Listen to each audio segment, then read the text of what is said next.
This system did not fail because it was weak. It failed because it was optimized for a world that no longer existed. At its peak, it worked perfectly. Every incentive, every process, every decision reinforced its success. This video is not about Kodak. It's about how successful systems lose the ability to change. Between 1976 and 1996, Kodak controlled approximately 90% of film sales and 85% of camera sales in the United States. The company employed 145,000 people at its peak and generated profit margins that exceeded 70% in its film division. It was not merely a photography company. It was the infrastructure through which consumer photography existed. Kodak's dominance extended across every stage of the photographic process. It manufactured the film itself, the chemicals required to develop that film, the paper needed to print images, and much of the equipment used by both consumers and processing laboratories. The company operated one of the most sophisticated global distribution networks in industrial history, coordinating raw material sourcing, manufacturing, retail distribution, and chemical processing across dozens of countries. Photography, as experienced by most people in the developed world, was a system designed and controlled by Kodak. This control was not maintained through monopolistic practices or artificial barriers to entry. It was maintained through structural integration. Each component of the system reinforced the others. Cameras required film. Film required chemical processing. Processing required proprietary chemicals and specialized equipment. Prints required specific paper stocks. The consumer experience was seamless, precisely because it was closed.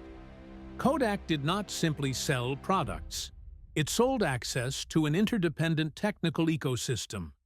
The financial logic of this system was elegant. Film itself was consumable.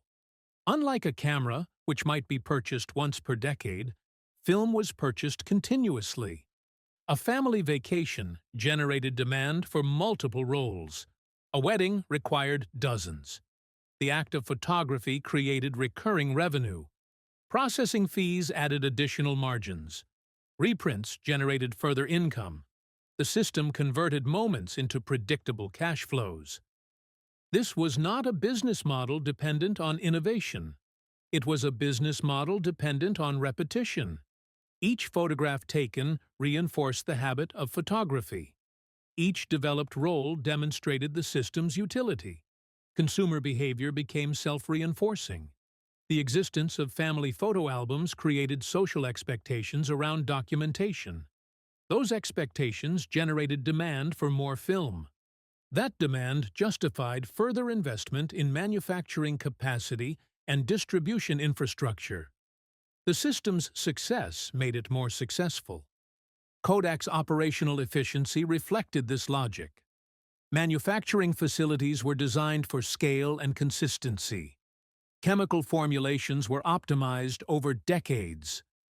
Distribution networks were calibrated to meet predictable seasonal demand patterns. Quality control systems ensured uniformity across billions of exposures. The organization was structured to execute a known process with minimal variation. Efficiency was the primary virtue.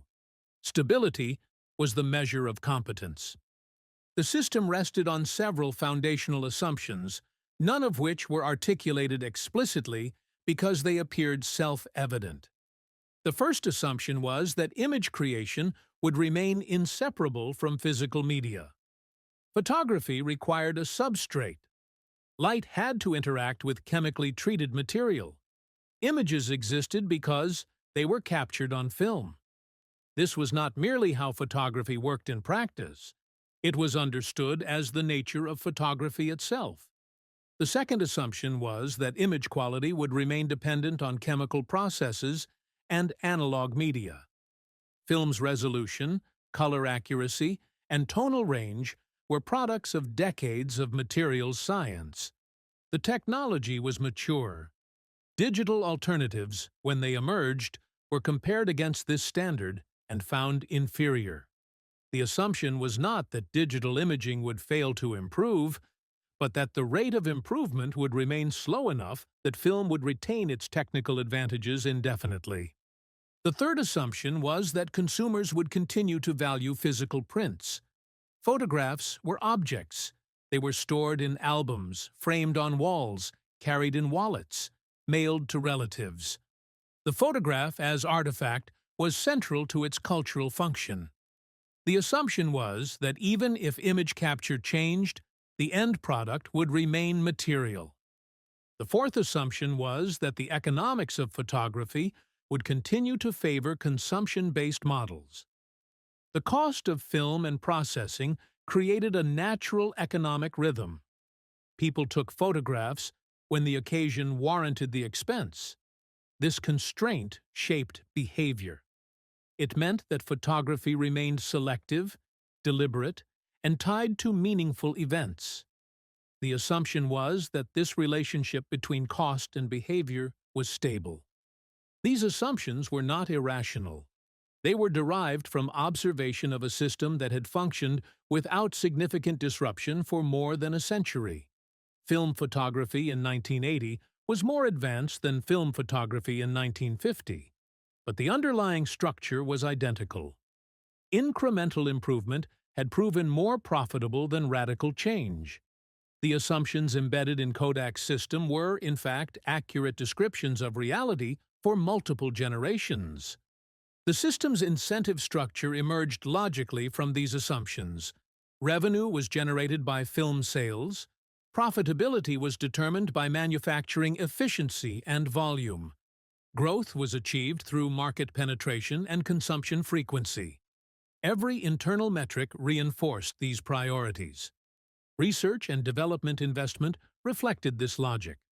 Kodak maintained substantial R&D operations, but their mandate was to improve film quality, reduce manufacturing costs, enhance chemical stability, and extend product shelf life. Innovation was directed toward optimizing the existing system. The company's technical capabilities were among the most sophisticated in any industry, but those capabilities were channeled toward incremental refinement rather than structural change. Career advancement within the organization followed predictable patterns. Managers who increased film sales were promoted. Engineers who improved manufacturing yields were rewarded. Executives who defended profit margins gained influence. The organization selected for individuals who operated effectively within its existing framework. The skills required to maintain a complex industrial system were not the skills required to dismantle it. Capital allocation decisions reinforced this structure. Investments that expanded film production capacity generated calculable returns. Investments in distribution infrastructure reduced costs and improved service reliability. Investments in chemical research protected product quality and manufacturing efficiency. Each of these decisions was individually rational. Each strengthened the system's core functions. Each made the organization more dependent on its current model. The company's relationship with its retail and processing partners created additional rigidity. Thousands of independent photo labs depended on Kodak's chemicals and paper. Camera manufacturers designed products around Kodak's film formats. Retailers structured their inventory and shelf space around the company's product lines. This network represented decades of relationship building and infrastructure investment. Any change that threatened film sales threatened the viability of these partnerships. The system's externalities became constraints on its evolution. Internal knowledge of digital imaging technologies existed within Kodak earlier than is generally recognized. The company's research division invented the first digital camera in 1975. Engineers understood that electronic sensors could capture images without film. The technical principles were clear. The trajectory of improvement in sensor technology was observable. This knowledge did not translate into strategic reorientation, because it could not be integrated into the existing incentive structure. Digital photography eliminated film. It eliminated chemical processing. It eliminated printing as a default behavior. From the perspective of Kodak's business model, digital photography was not a new market opportunity. It was a direct attack on every source of recurring revenue. The problem was not ignorance. The problem was that the information was incompatible with action. A product manager could understand that digital cameras would eventually become viable, and simultaneously conclude that advocating for their adoption would undermine the division's performance metrics, jeopardize relationships with processing partners, and risk the company's most profitable revenue streams. The knowledge existed, but the structure filtered it. Kodak did eventually produce digital cameras. The company's first consumer digital camera was released in 1994. It was not late to the market by the standards of consumer technology adoption. It was early. The challenge was not timing in an absolute sense. The challenge was that Kodak entered digital photography while still depending on film revenue for its survival. This created an unsolvable optimization problem. Aggressive investment in digital cameras would cannibalize film sales. Conservative investment in digital cameras would cede market share to competitors who were not burdened by film operations. The company attempted to balance these pressures through incremental commitment. It invested enough to maintain presence in the digital market, but not enough to lead it. This approach was rational within the constraints of the existing system. It was also insufficient. The structural contradiction became acute as digital camera quality improved and prices declined. Each improvement in digital technology reduced the comparative advantage of film. Each reduction in price expanded the potential market for digital adoption. Film sales began to decline, not gradually, but in accelerating fashion. The consumption-based revenue model collapsed more quickly than the capital-intensive infrastructure could be dismantled. Kodak's decline appeared sudden from an external perspective, but internally, it was the predictable outcome of incompatible incentives over an extended period. The company filed for bankruptcy protection in 2012, not because it had failed to recognize digital photography, but because it had recognized it within a system that could not survive the transition. The organization attempted restructuring multiple times. It divested business units, reduced workforce, and realigned product strategies. These efforts were rational responses to deteriorating financial conditions. They were also inadequate because they addressed symptoms rather than structure. The fundamental problem was that Kodak's profitability depended on a consumable product in a market shifting toward durable goods. The profit per customer in digital photography was a fraction of the profit per customer in film photography. The business could become smaller, but it could not become proportionally more profitable through operational adjustments alone. The lesson extends beyond photography.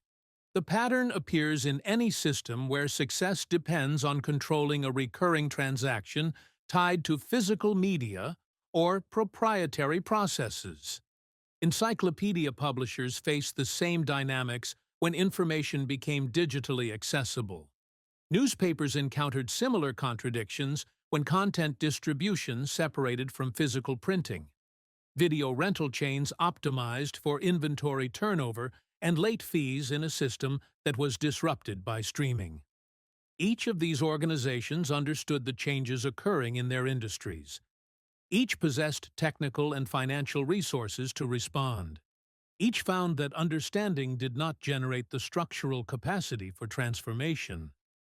The common element is not technological disruption in the abstract. It is the specific condition where a new technology eliminates the consumable component of a business model. When revenue depends on repeated purchases of a depreciating product, and that product becomes unnecessary, the entire economic logic collapses. Efficiency gains in the old system become irrelevant. Market leadership becomes a liability because it represents deeper investment in the obsolete infrastructure. The timing problem is particularly instructive. Organizations in this position face an impossible threshold. Early adoption of the disruptive technology occurs when that technology is immature, expensive, and inferior to existing solutions. Revenue from the old system is still strong. Justification for abandoning profitable operations in favor of speculative alternatives is weak. Late adoption occurs when the new technology has matured, but the old revenue base has already eroded. Capital for investment is scarce. Market position has been lost. Organizational capability has degraded. There is no moment when transition is both necessary and feasible. This is not a failure of vision. It is a structural trap. The system's immune response to threatening information is rational at the individual level and fatal at the organizational level.